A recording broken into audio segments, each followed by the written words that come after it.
to today's live stream. Hello, aloha, good morning, hi everyone. It's been a while, my dears. Could you just give me a quick thumbs up in the chat to just let me know if everything is okay with the picture and the audio? Yeah, I think, my goodness, has it been a month? I'm not sure. It's been a long time. So welcome back. I hope everybody is fine. Today we're gonna paint a native Hawaiian bird called the Nene. So this is it, Hawaiian goose. The Nene is also the endemic state bird of Hawaii. I'm gonna talk a little bit more about this bird while we paint, but let me have a quick look at the chat. Hi Sylvie. Hi Mom. Hi Tracy. Okay, so I assume everything is okay with the picture and you can hear me fine too.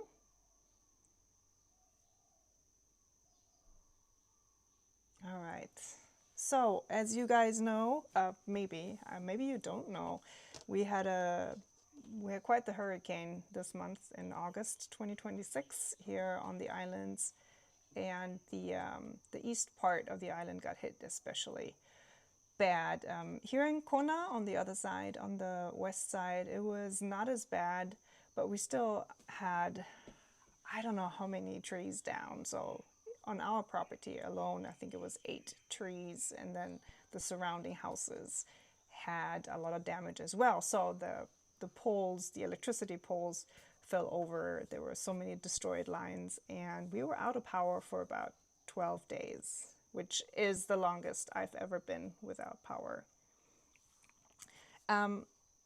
Well, the upside was I got to do a lot of painting, but unfortunately we missed a live stream. So you know that I do love painting with you guys, so that was a bit sad.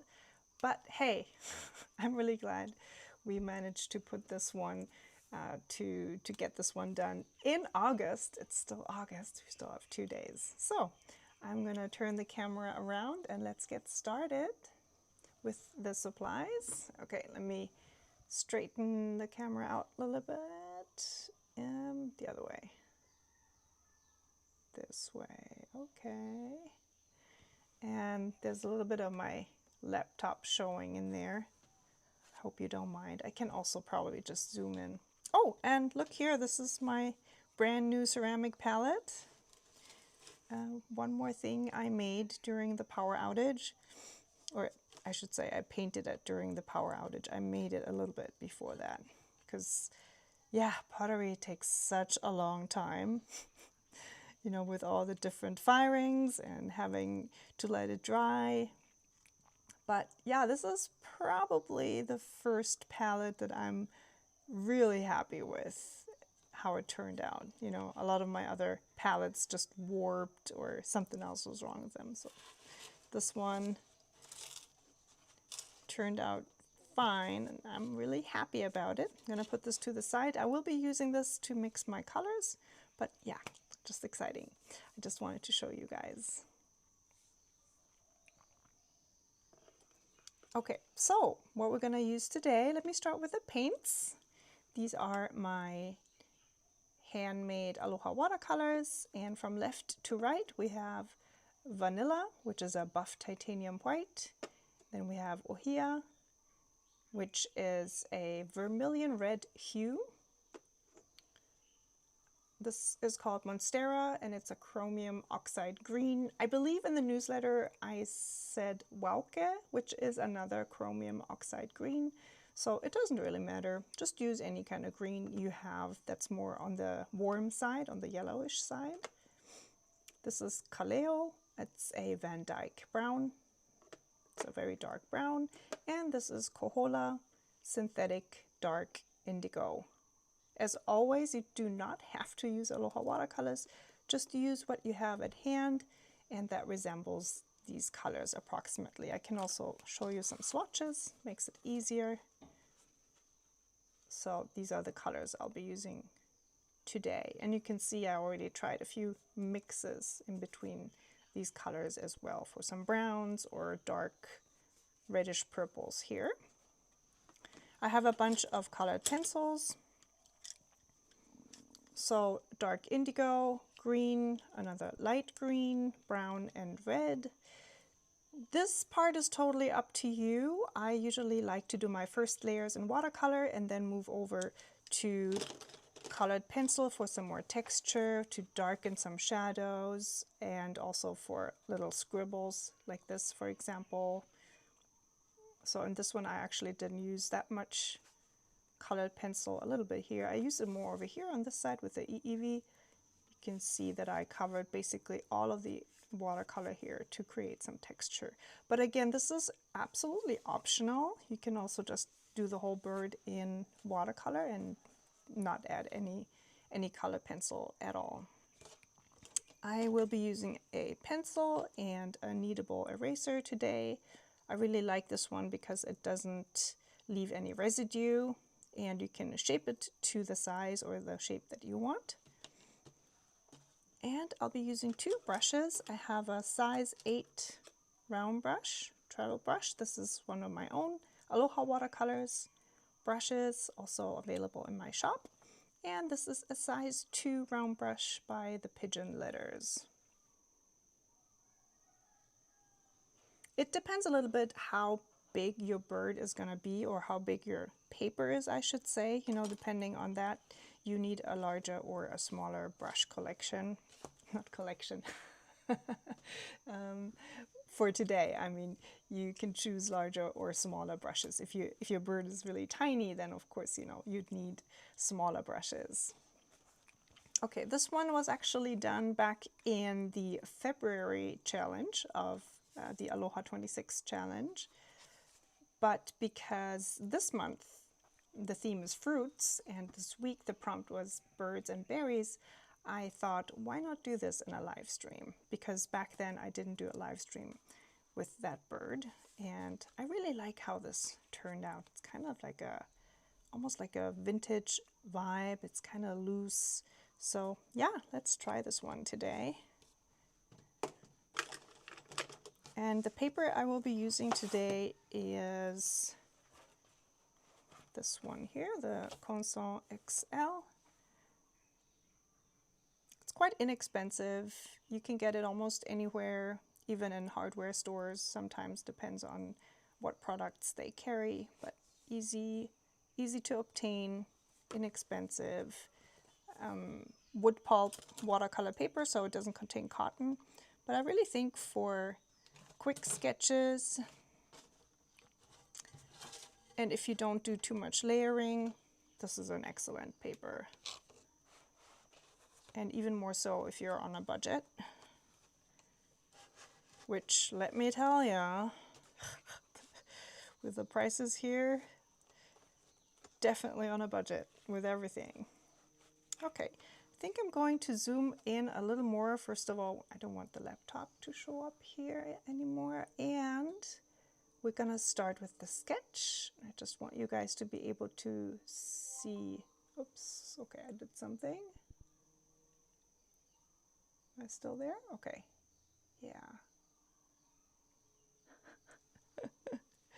Some of you guys were part of the Summer Creative Retreat hosted by Peggy Dean this year, and if you have seen my session, you know that there was some major technical stuff. So my phone camera froze, and I had to run and grab a cable.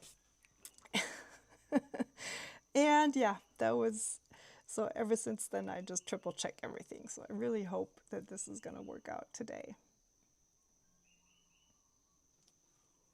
Okay, I'm just gonna quickly look at the chat. All right. Hi, Suze. Suze says, I'm just going to be watching again. I'm looking forward to when the live is an hour later. Yes, yeah, the winter is coming. It's gonna happen. And I thought it's gonna be an hour earlier for you though. No?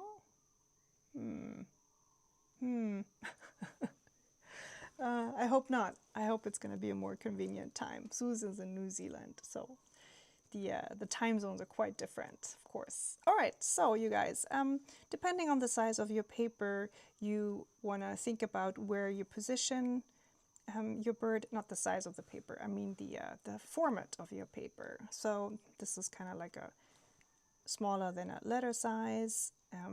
I want the bird to be slightly more on the right hand side, so not in the center, the body of the bird. So I'm going to start with an oval shape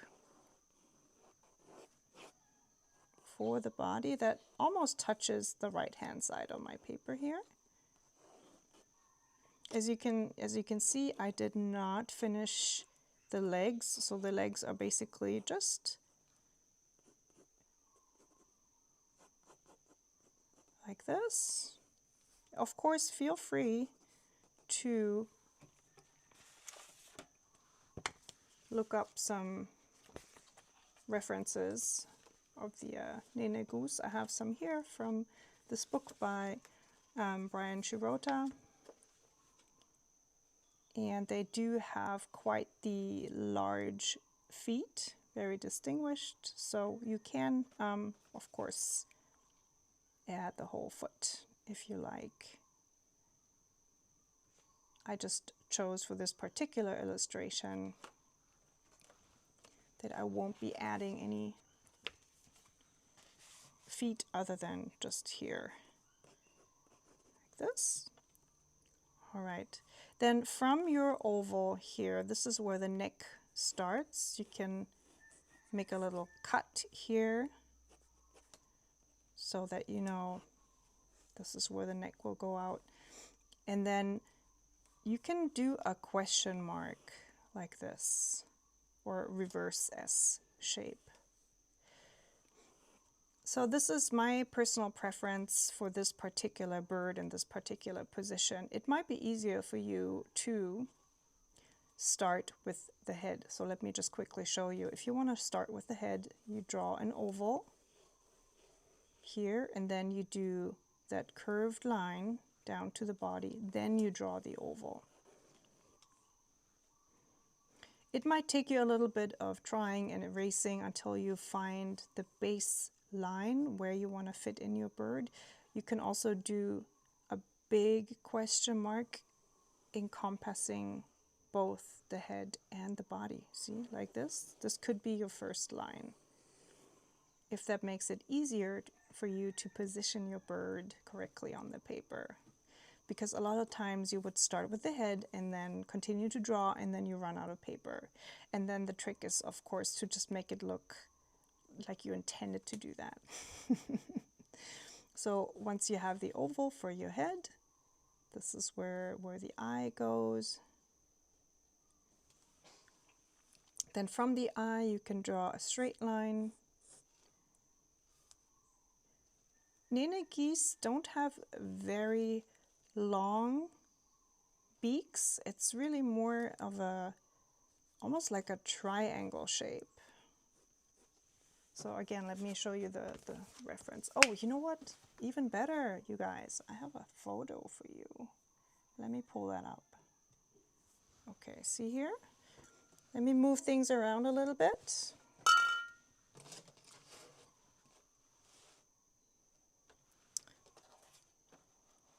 So in the photo, you can definitely see how this almost appears like a triangle.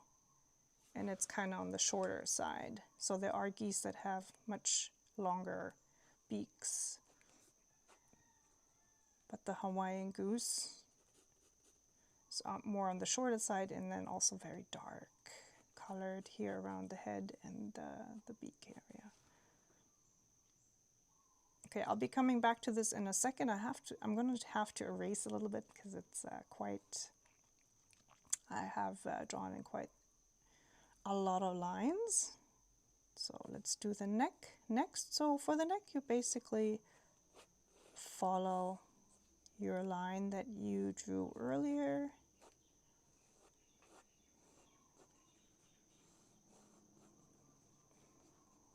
So if you're not used to drawing birds, this could be really tricky for you. Please don't despair. Birds are difficult when you do not draw them often. And of course, you know, you could say this is true for anything and everything. Like for me personally, cars are difficult because I don't want to draw them. But all I want to say is don't despair. You can practice drawing birds before you paint them.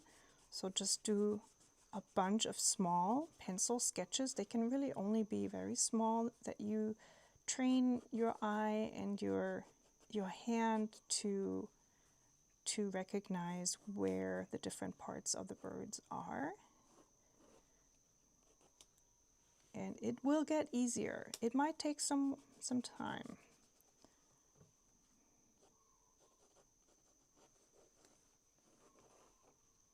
Okay, and then this would be the tail here, going out of frame. Okay, so you saw me erase a few lines here and there, just to lighten up my sketch, and I'm going to go back to the head and erase a few lines here, mostly so that they don't show up later, but also so I can show you where to put your final lines. Okay, so we have a little bit of a flat edge here, not quite round, here in the back of the head, and also here at the top, here the forehead, and here it goes down a little bit like this, and then the triangle beak. All right.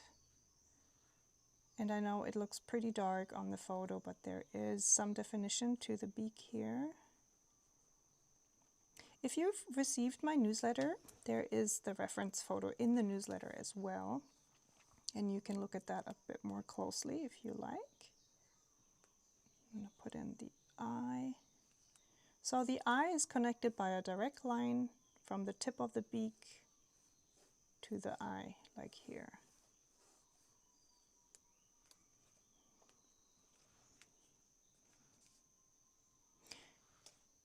And then next, the berries. I am not actually even going to do a lot of drawing or sketching for those. I'm just going to put in the basic branch for this one, and then maybe indicate how far up I want to paint my berries later, over here and over here, and that's it. This is going to be very loose, really just no drawing for that. How's it going, you guys? How's your little goose looking?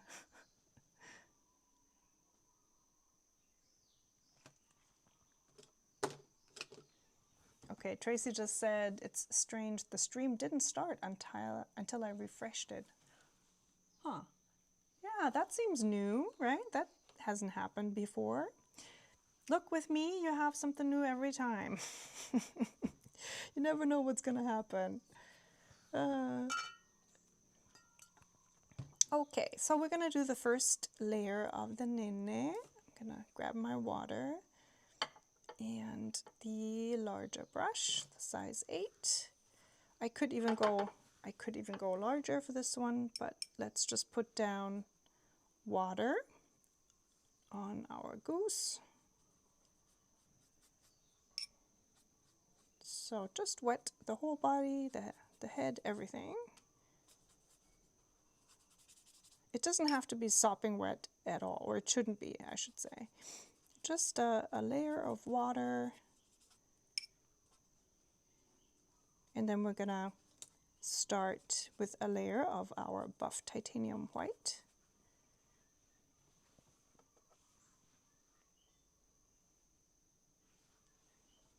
So this is a bit off camera, but I am using my palette. It's probably not easy to see, but to just make sure what the consistency of the paint is, I'm adding a little bit of water. And then covering the whole body. Just don't cover the eye. That's the only thing, because you want some highlights there. And because I'm going to paint the whole beak and this part here later on with a darker color, it's not really necessary to paint that part either, but you can, absolutely. A lot of painters actually prime the whole page with a base color. They do not even start on the white paper, so they would just cover the whole page in, for example, this buff titanium white. I do that sometimes, not always. Depends a little bit on my mood. I tend to do it more with landscapes or, ocean paintings.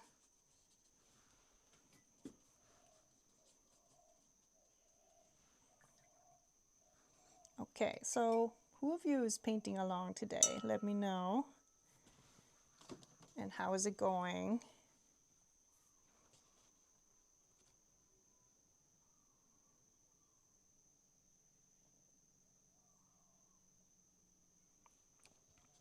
Okay, you guys still talking about the YouTube refreshing thing. Sue says that has been happening with live streams for the past week or two. YouTube must have made changes. Oh, okay. Huh, okay, you guys. So I did not know that either because, well, yeah, power outage. I didn't do much of anything. But apparently it's necessary to refresh the link or the live stream or the page where you're on watching the YouTube. Huh. And Sylvie says, just watching and loving it. All painting stuff still boxed. Yeah, she just moved houses, so you still have to unpack everything. Ah, poor Sylvie. It's so much, right? When you move a whole house to another place. Oh my gosh, yeah. Can't even imagine. Okay, you can see I'm trying to be patient and wait for this to dry a little more.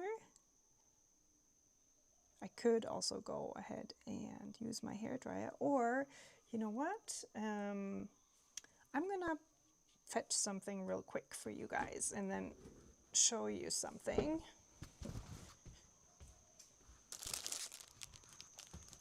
Which is both a little indicator on what we're gonna paint next month, so in Aloha 26 September, and it's also something I've been working on during the power outage. So I'm working on a new calendar for next year, and it's all ocean themed, so I thought I'd show you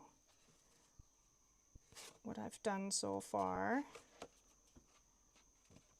And as I mentioned earlier, for these ones I often put down a background color first, so cover the whole thing. For example, here I did like this light teal for the whole painting before I even started with the animals here as well.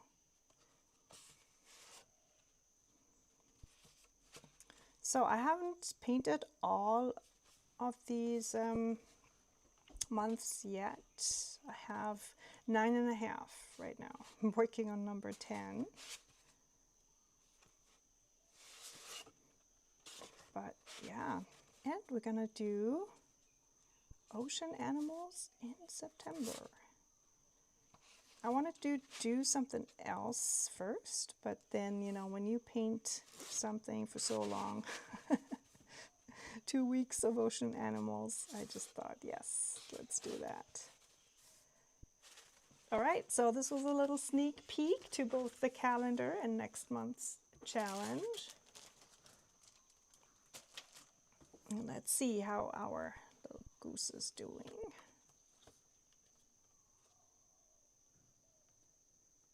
Hi, Mariana. So nice. Last day on the island. That should be enough. All right, okay, let's move on to the dark brown, the Van Dyke brown. If you don't have a dark brown like that, just mix any brown you have with a bit of black. You have the same result. Not maybe the same, but just something that's really dark. You could also just use black because this part of the nene is very dark.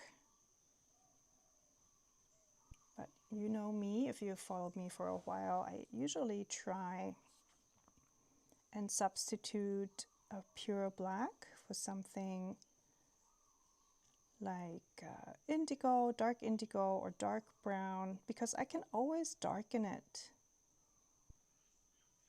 after the fact. It's it's a bit difficult to go back and lighten colors. You can lift watercolor, of course,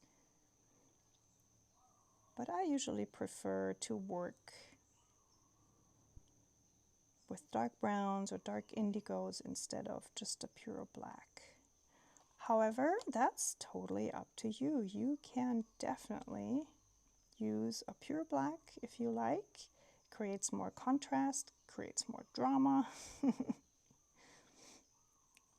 So while I'm painting the details of the head here, let me tell you a little bit about this very interesting bird, because you might have seen geese that look a bit similar, the Canada goose.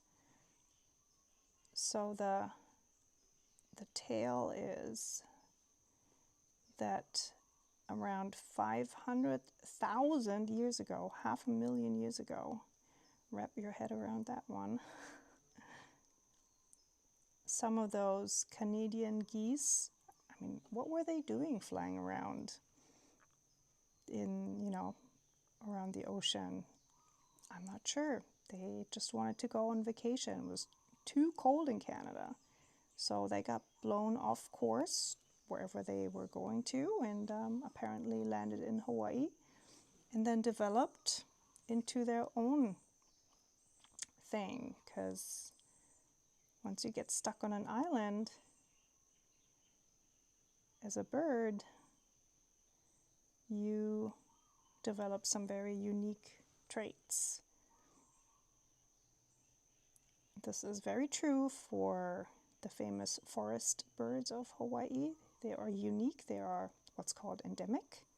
So they only occur here on the islands and nowhere else, which makes them very special and very precious. The nene actually thrived when it came over, and it thrived for thousands of years. So it was said that in the 19th century, still there were supposedly around 25,000 nene, predominantly on Hawaii Island, so on the Big Island here. And then unfortunately the population declined a lot. So we're talking in 1950, they think there were only about 25 to 30 animals left. Like, they lost all the zeros of that number, right? 25,000, and then it went down to 25, like 2 dozens. It's like, basically, if that happens, usually they say that animal's extinct. But they did try to save it. So kind of similar to what they do now with other endangered birds, is to try and breed them in captivity. Like, for example, the alala crow is, there are some breeding projects in California and in Maui, and there was also a release last year. So they tried something similar with the nene bird, and they released a few in, I don't remember, I think it was in the 90s, and then earlier than that, 80s and 90s. And the problem was usually some predators like cats or mongoose. They would steal the eggs, and it was tricky. They did succeed though in the end, and that was mostly due to the fact that they were able to release these geese on the island of Kauai. Kauai has no mongoose. So mongoose is kind of like a marten. It's a small furry animal that loves to steal bird eggs. And I actually did not know that. Is that really true? Does Kauai really have no mongoose? So the population now is back to about 3,000. That's what I read. I'm sure we could double check that number. And honestly, when you know that there have been 25,000 on the islands at one point, I'm not sure how they can tell exactly, but there are ways. Anyways, it's very encouraging, but of course they're still endangered. However, it is a story that gives me hope for some of the other birds here too. They're just so precious. They're so rare, and they play such a unique role in the ecosystem here on the islands. You know, these endemic birds here, they spread certain plant seeds of trees or plants, again, that are rare, that only live here. And while I was talking to you guys, what I did was I watered down my dark brown. So you see over here, very watery, to paint in the beak. So it is the same color, just a lot more water, okay? And then I left out a little bit of this shape here for the, how do you call that? The nose hole? All right, and then with this watered down brown mix, let me switch my brushes again. So please let me know if I need to explain more what I'm doing. It's always a little bit of a weighing my options. You know, should I talk story or should I just explain what I'm doing painting wise? So please let me know if I'm going too fast or I should just explain more of what I'm doing painting wise. So over here I did the exact same thing. I watered down my dark brown and I'm filling this space here with a watered down mix of this brown. Let's add a shadow here.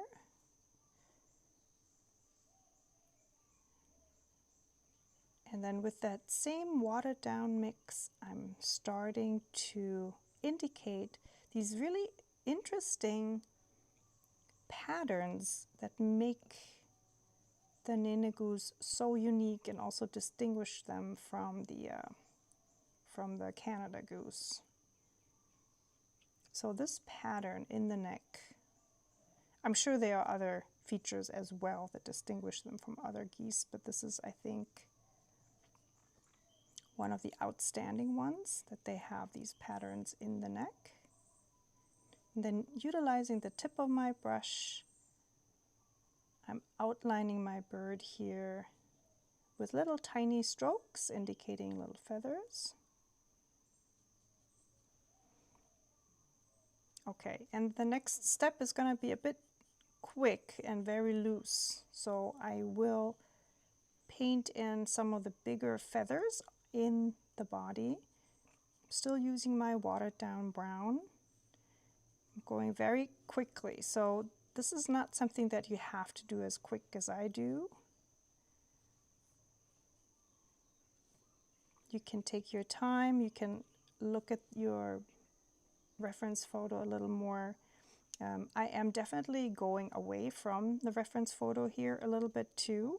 So it's something that I like to do. I like to work very loose and quick, but that does not have to be the style that you do, especially if it makes you uncomfortable and gives you,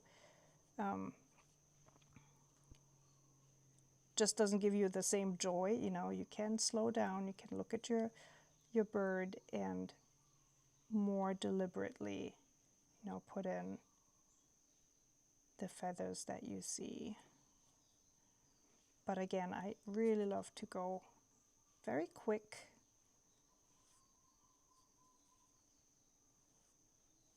So I often, before I do a watercolor painting of a bird, I start with sketches to get to know the bird anatomy first. I can just show you some examples here. So these are bird studies that deal mostly with the shape of the birds. These are all the forest birds I mentioned earlier, and also indicate where the darkest parts of the bird are. And this is a very good thing to practice. So you basically just look at the outline, the shape, the light and dark colors of the birds, and you practice drawing those first, and then the next step would be to add the color. Again, this is mostly for those of you who have trouble painting birds, who are new to painting birds or to painting in general. So oftentimes when you study the shape of something first and the contrast, where are the light parts, where are the dark parts, it makes it a bit easier to do the next step, which is to add color. Color can be very distracting in the sense that it's very enticing to only look at the color of something that you paint and to totally ignore where the shadows are and the highlights. So that's why I recommend paying special attention to the dark parts and the light parts. So when you look at the reference photo, for example, you can see that the light is coming from the left side in the photo, so from there. The side of the head, I'm pointing here, but look at the reference photo, is dark because the bird is covering the sun rays that come from the left side, or the left front, I should say, from there. This part here down there, it's very dark too, you can see in the reference photo, because again, that part of the bird is covering the upper side of the legs. Then also in certain areas here in the neck, for example, this whole part is a bit darker as well, casting shadows. There's also a little bit of a bluish tint, especially here in the neck area in the photo, which I decided I'm going to ignore. It's something when you want to paint more realistically, you can look at the color of the shadows of what you're drawing or painting. So there's definitely a hint of blue in the reference photo in this area, and then also here in the neck. But again, I'm not going to do that. Okay, so next I'm going to mix in some of my buff titanium white with my dark brown. So I'm getting a little bit of a more grayish shade of brown.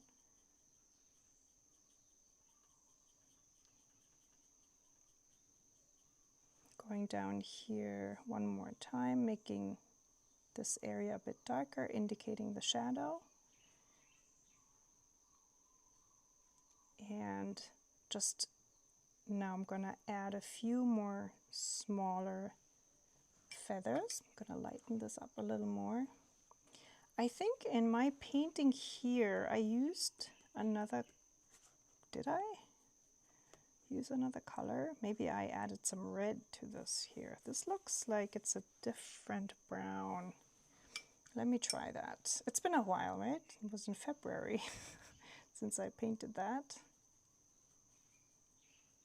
So I just added a little bit of red to my buff titanium white and dark brown mix. Ooh, that looks cool. Okay, let's work with that.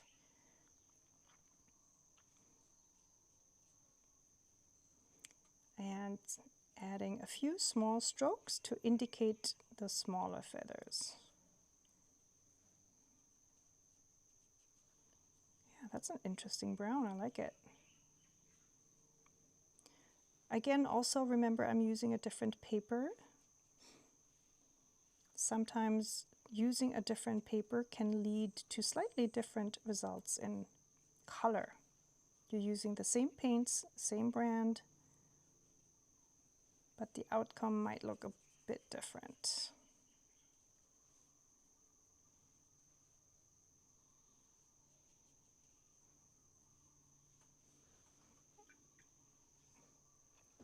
Okay, I'm gonna check how dry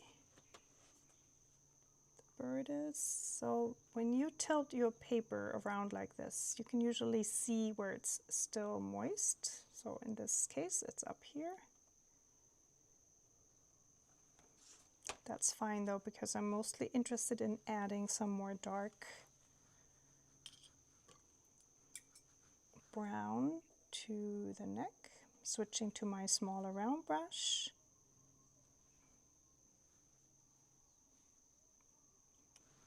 If this is really wet on your painting still, make sure that you let it dry first, or let it dry to the point where when you start painting like this, you can see that it's not exploding and mixing with the water that's still on your paper.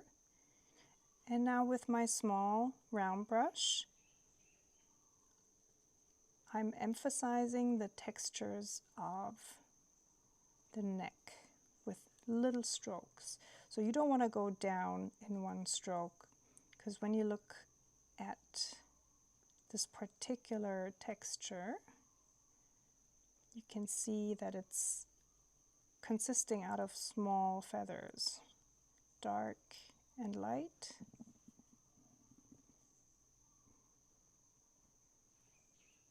You pick up a little bit more brown.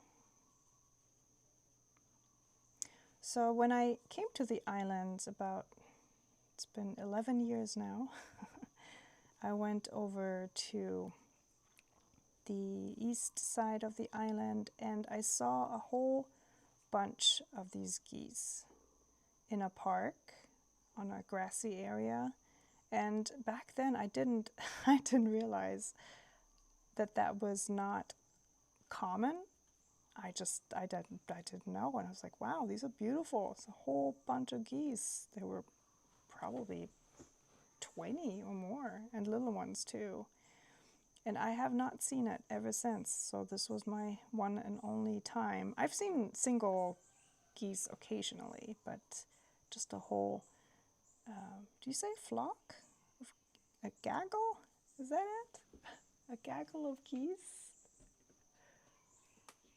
That might be my favorite. I don't know. There's always these words to describe a group of animals, and I'm always really happy to hear those, like a murder of crows, or just find those so entertaining. It's the gaggle of geese, right? So yeah, I was really lucky to see this whole the whole bunch, right? All in one place.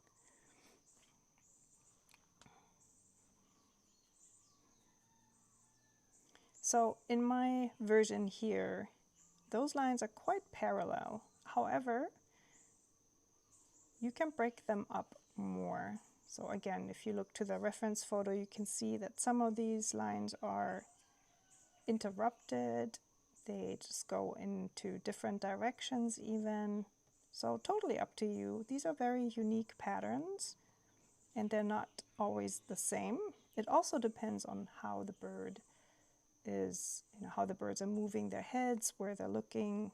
So these change depending on the position of the bird too.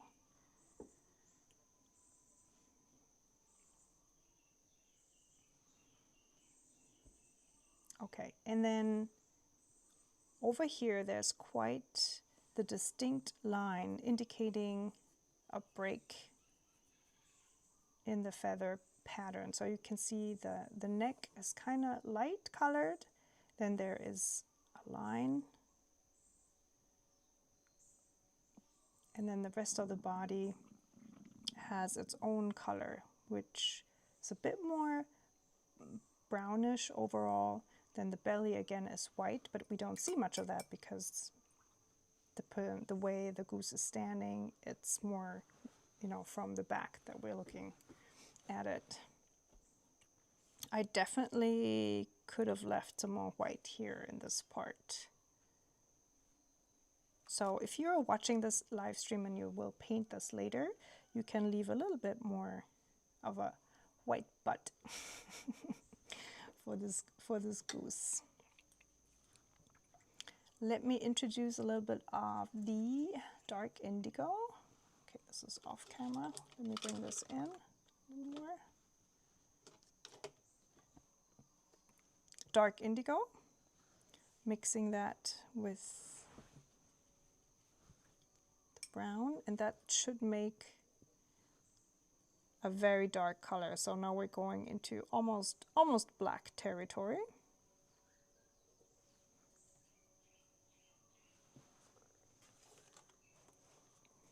Trying to get everything on camera. Yeah, almost. All right, and let's go in and darken these areas here some more. These are definitely the darkest areas. This is where the whole body of the goose casts a shadow.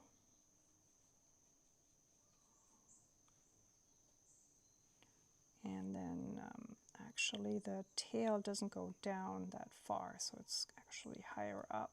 Let me try and draw that in. We have a shadow up here.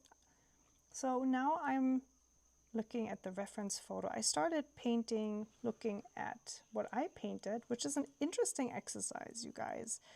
Something I also recommend. So when you want to take a little break from painting from reference photos, you can paint from what you already painted. It's interesting to see how that changes. And of course, if you can, whenever you can, paint from life. But yeah, I mean, try to find a nene that holds still. It's a bit difficult. So I do love finding photo references. I want to say also, just as a side note, that the photo we're using here is a royalty-free photo. So it's not a copyrighted photo, and I always make sure that every photo I send out in the newsletter or that we use in a live stream is a royalty-free, non-copyrighted photo. And maybe that's due to the fact that I was a professional photographer for a long time, over a decade. So I am definitely aware of the difficulties of finding photos that you can use. On another point is also that if you just practice for yourself and you don't intend to sell your painting, do anything with it, it's fine to use whatever photo. That's just on the side. But, you know, if you want to be sure, and maybe you are going to sell your artwork, and then you might have a little clash with that reference photo that you used. And yeah, so just try to be on the safe side. There are enough platforms these days that offer so many photos like Pexels or unsplash.com. Whenever you can, use your own reference photos, of course. But again, for some subjects, it's kind of difficult to get your hands on your own photo. And then, of course, you can always ask, right? Like this photographer, for example, they're usually on Instagram. You can, or social media, you can reach out to them and, you know, ask them if it's okay to take one of the photos and paint using it as a reference. So I have my larger round brush again, the size 8, and with that dark indigo brown mix, I'm putting in a few more of these dark shadows that I see. And I know that the tail is cut off in the reference, but we're just gonna put that in here like that.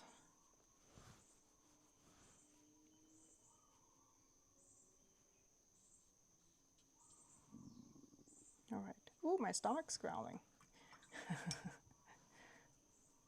So I'm one of these people who gets up and then has like 2 cups of tea and water, but no food. I don't eat breakfast right away. Just don't, that's not me. But then of course, you know, when I do a live stream, then it kind of gets to be, now it's almost like 10 a.m. I'm like, yeah, getting there. Hunger is coming. So how about you guys? Are you more morning persons, getting up, having a really nice big breakfast, and then maybe eat a little less later on the day? Or are you more like me, getting up, not eating anything, and then have lunch or late breakfast?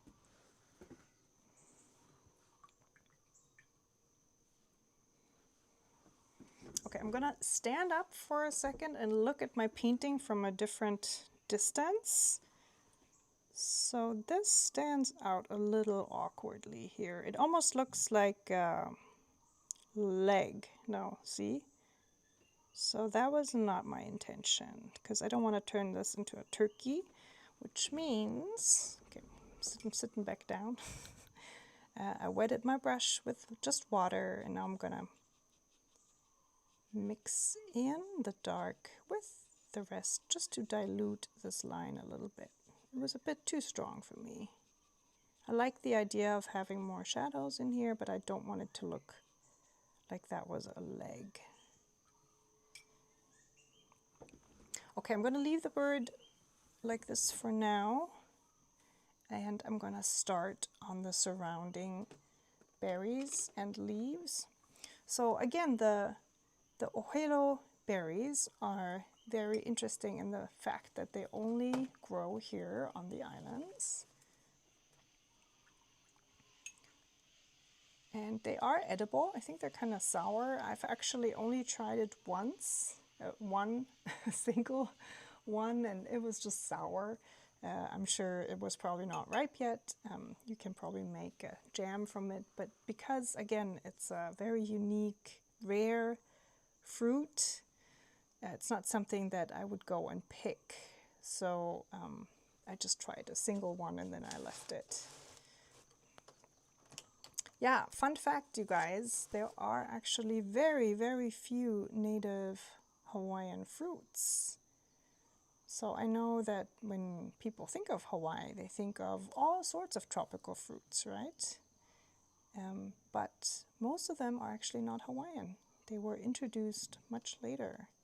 So the only really native fruits we have are a few of these endemic berries, like pukiave or ohelo, and then also the coconut. But yeah, things like mangoes, guavas, pineapples, they're not Hawaiian. They were brought in much later, some of them only in the 19th century. Okay, so this is very red. It's a bit too red. I will pull out a yellow, and apologies for not telling you guys about that. It's just too red for me here. So this is just a lemon yellow. You can use any yellow you have. Just put it down and I'll mix it in a little bit to have more of a orangey color. And again, you can of course just go ahead and use simply like an orange if you have it.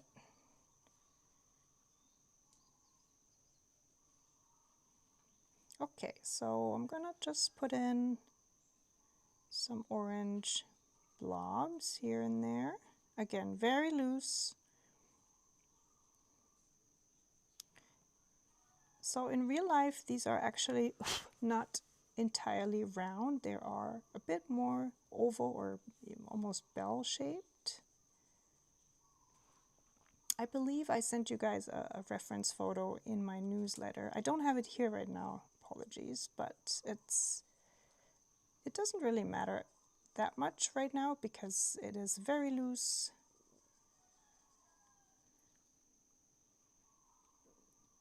And we're not going to go and draw in too many details. The only details I will add are not even sure what to call these, but every berry has something like this. Yeah, so the overall shape is almost like an oval. It's almost like a pomegranate, isn't it? Just tiny because like they're like only this big.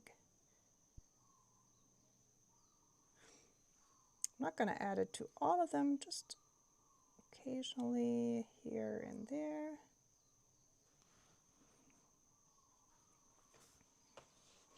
And by adding this to the background, we are actually stepping away from a more realistic rendition of this bird. Not that it was realistic to start with, because I did do it very loosely, but I did talk about the light coming in from the side and everything. But adding these leaves and these berries, I feel like makes it more I have a hard time finding the words to explain what I mean here. Let me try again. Makes it more abstract, more floating in space somehow. So if you want to have it a bit more realistic, you can add the same type of shadows that the goose already has. So the shadows on the goose are all more on the right-hand side at the bottom, you know, like here. So you can apply the same idea for your berries. And while you do that, let me mix in a little bit more of this orange mix into my green, which mutes it a little bit. So this particular chromium oxide green, which is called Monstera in my store, is very bright. And while I do like it, it gives the whole composition more of a fresh look. I'm going to mute it down a bit with my red and brown. That was a bit too much, maybe. Rinse the brush in between to not carry around so much paint.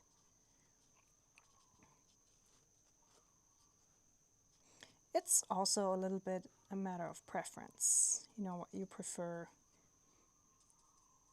This particular chromium oxide green looks a bit unnatural.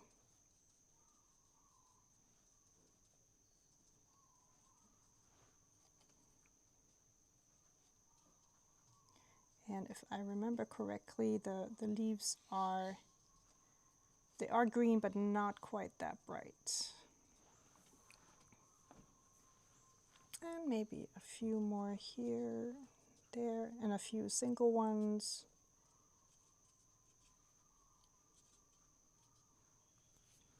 Just some splotches.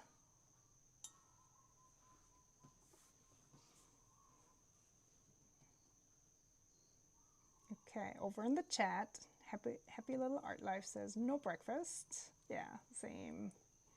Sylvie says, I need coffee with oat milk or tea, and on most days, porridge or yogurt. Porridge is what we call oatmeal here. Yogurt with cereal and a bit of fruits. Yeah, that's a good one. So you do breakfast, but then no lunch, so just breakfast and dinner. Yeah, I guess for me it's kind of like brunch and dinner.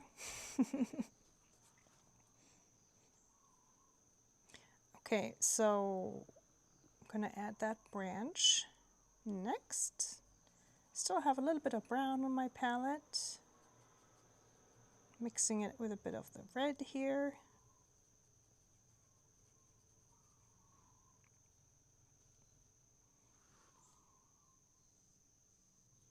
I'm still working with my size 8 brush, but feel free to switch between your brushes as much as you like. What I excuse me, like to do is I utilize the tip of the brush, and that enables me to create thinner lines even with a relatively large brush.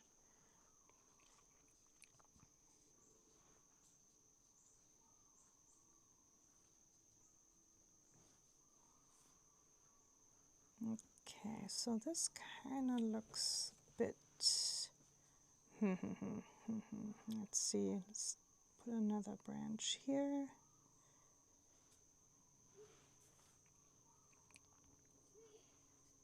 So my train of thought was that it looked a bit too white in this particular area. I want to add a little more green in this space here.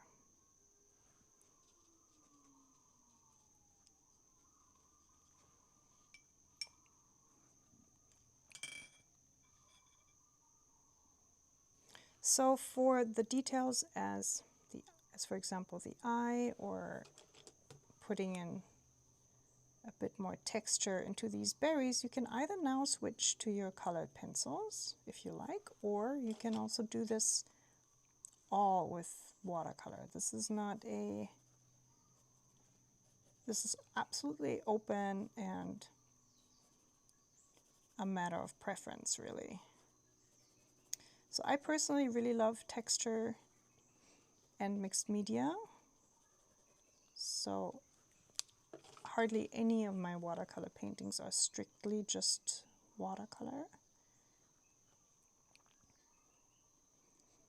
And so I'm going in here with my colored pencil, adding outlines, a bit of a shadow here on the right hand side, which collaborates with the way I put shadows in with my goose.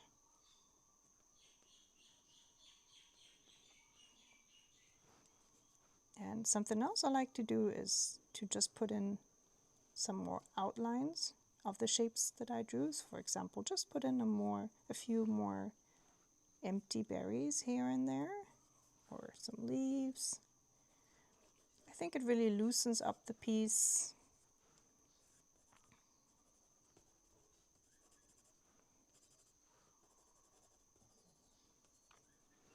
And the reason I'm holding my hand a bit awkwardly is because I don't want to dip it into the still wet paint here. But you can also, of course, just move your paper a little bit so that your hand gets out of the way of, oh, see, I already did it here. Caught some. That's fine, because the whole piece is pretty messy anyway, so it's not that it's gonna, you know, you might probably not gonna notice that anyways. Then for the eye, as I said, you can either use a colored pencil to go in there and paint that, or you can use your small brush.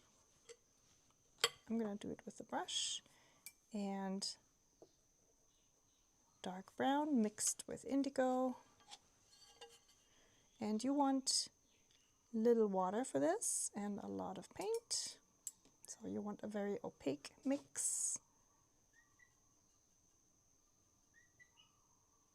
That's a bit too blue. Try and recreate the same color that you used on the head. So in my case, I used mostly brown, dark brown, and that's what I'm going to paint the eye with as well. See if I can get a little closer. That cable, maybe a little bit. All right, so for the eye, start with a little smile here, like this, and then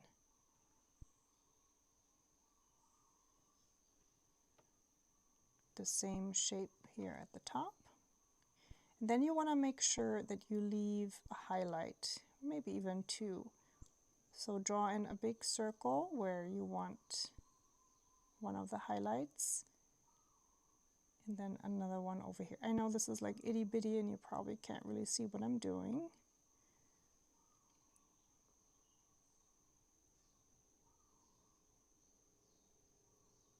But make sure you paint around at least one or two tiny little white circles. If that gets messed up, don't worry, you can let it dry and then go in with some white gouache or a white Jelly Roll pen and put those highlights in. I'm just showing you how to do it if you don't want to use another material later, and you can just do it directly by painting around it. Same that I did with this part of the nose here. So with my tiny brush and a little bit of leftover paint, I'm just going over the neck patterns a little bit, adding some more little feathers here and there.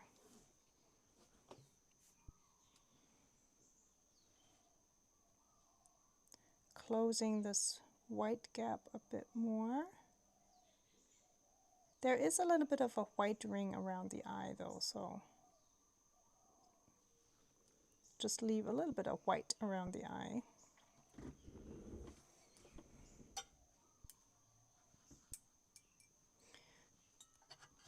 Okay, so you can step back a little bit and then assess your painting, and if you feel like maybe there are some areas that aren't dark enough yet, again, you can draw over them with a colored pencil, or you can paint over them with watercolor to darken them.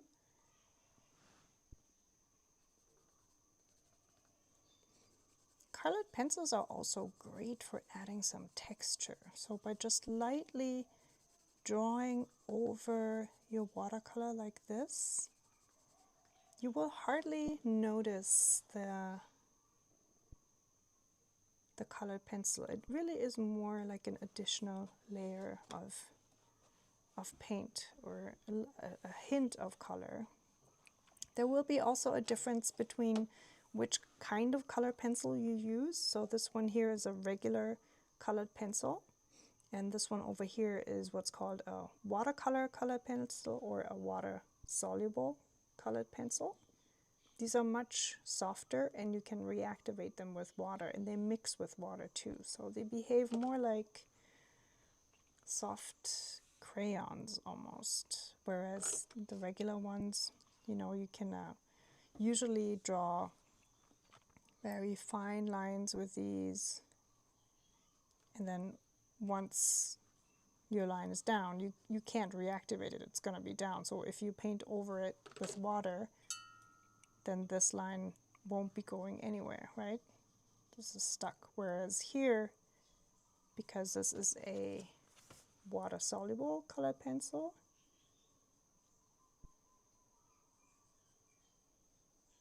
you can actually reactivate this line and then almost like turn it into a watercolor. So I personally really love watercolor pencils because of their softness, because of the fact that they leave more texture. But if you are somebody who likes fine lines and details, more control over the lines, then you might just go for the regular color pencils. However, make sure that everything is dry. So these, because they are usually more hard, might tear up your paper if you just use them, you know, if you use them on the still wet paper. Whereas with the water soluble colored pencils, you can go over paper that's still wet, and it's gonna blend pretty nicely. All right, let me zoom out and let's do a little comparison. I'm gonna go to this view without the photo. All right, what you guys think? It's quite different, I think, today. It's a bit more vibrant because I used different colors. So more of a yellowish orange. It's definitely more vibrant. I used more water in this one overall. And I did work faster than today even. Let me see.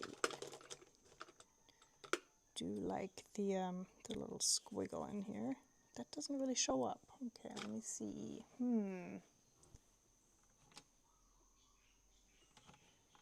Again, I think I used a different pencil,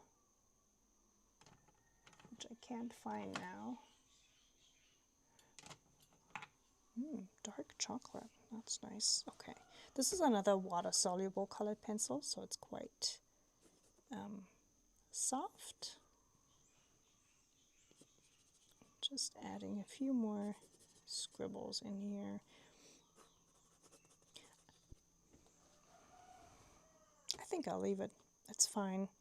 There's always this thing of, where you go in and you add too much and then you overwork the piece. And especially with those loose ones, it's easy to do, to add too many details and to kind of try and fix things, and then it's just a bit too much. So I think the eye is a bit too big today. It gives it kind of like a cute look.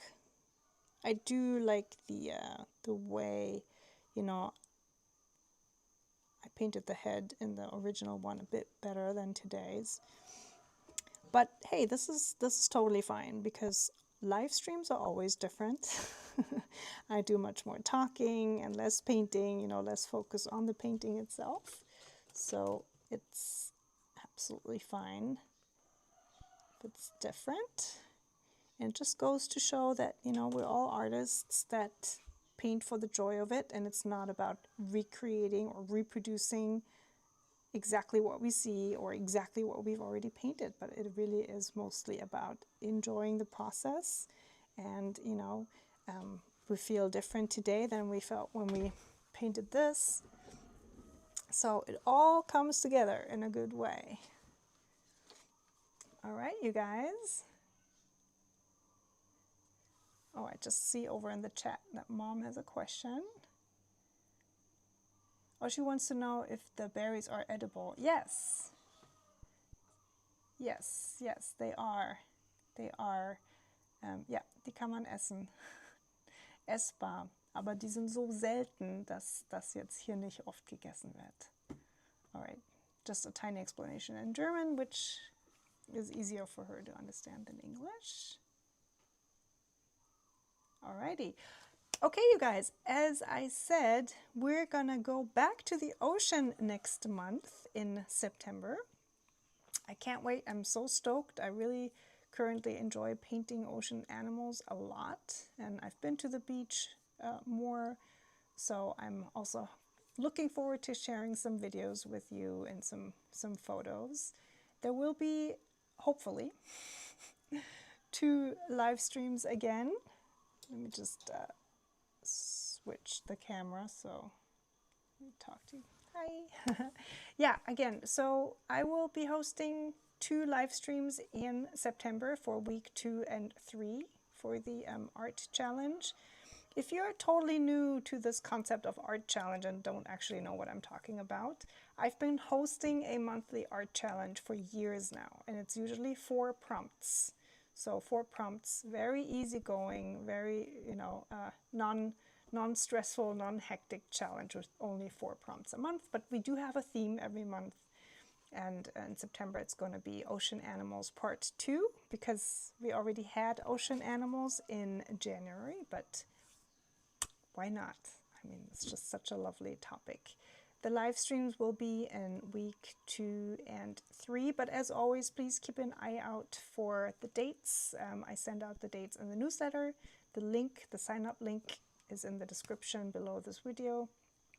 And fingers crossed that there won't be another storm anytime soon and no more power outage. So yeah, hoping for the best. As always, I would totally appreciate a thumbs up on this video if you enjoyed today's session, or if you have a few minutes to put a comment down below, that would be absolutely lovely. Thank you for joining me today, and if you paint that Nene goose, please remember to tag me if you put it on Instagram. Tag me at Aloha Watercolors and the Aloha Studios. All right, you guys, I wish you a wonderful Sunday and a good start of the week. Aloha! Happy Christmas!